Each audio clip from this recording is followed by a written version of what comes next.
আজকে আমি দেওয়ালি স্পেশাল আর ভাইফোঁটা স্পেশাল একটা মিষ্টি তৈরি করব। দেখুন কত সুন্দর, পুরো দোকানের মতো দেখতে হয়েছে মিষ্টিটা তৈরি করব দুধ, একদম সম্পূর্ণ দুধ ছাড়া, কাজু বাদাম আর চিনি দিয়ে। এইটার নাম হচ্ছে কাজু বরফি। আর আমাদের লেগেছে কিছুটা বাদাম, ছোট ছোট করে কেটে লাগিয়েছি, দিয়েছি। প্রথমে আমি কাজু বাদাম কিছুটা ভিজিয়ে রেখেছিলাম, ভালো করে ধুয়ে এবার একটু মিক্সিং জারে নিয়ে নেব পেস্ট করার জন্য।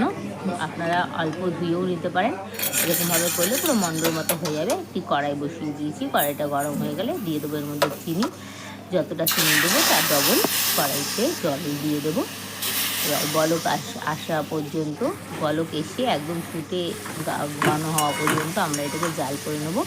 আর মাঝে মাঝে দেখে নেব যে এইটা তারের মতন হয়েছে নাকি, মাঝে মাঝে আঙুল দিয়ে হালকাভাবে এইভাবে দেখে নিতে হবে। দেখুন আমার জলটা কতটা কমে এসছে, আর দেখুন আমার তারের মতো হয়ে গেছে। এরপরে যে কাজুটা পেস্ট করে রেখেছিলাম, আপনারা যদি জলটাকে ঝরিয়ে নেন সঙ্গে সঙ্গে তাহলে এরকম হবে না, কিন্তু আমি জলে অনেকক্ষণ ভিজিয়ে রেখেছি তাই এরকম হয়ে গেছে। দেখুন এরপর দেখুন দাঁত কি সুন্দর, কড়াই খুন্তি দিয়েও দেখে বোঝা যাচ্ছে যে তার হয়ে যাচ্ছে। এরপরে কাজুটাকে আমি চিনির শিরার সঙ্গে ভালো করে মিশিয়ে নেব। ভালো করে মিশিয়ে একদম শুকনো শুকনো করে নেবো, একটা ডোয়ের আকারে।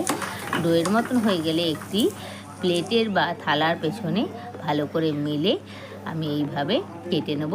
তাড়াতাড়ি করে আমাদের মেলে নিতে হবে। তার উপর আমি কিছুটা পেস্তা কুচিয়ে সুন্দরভাবে দিয়ে দিয়েছি।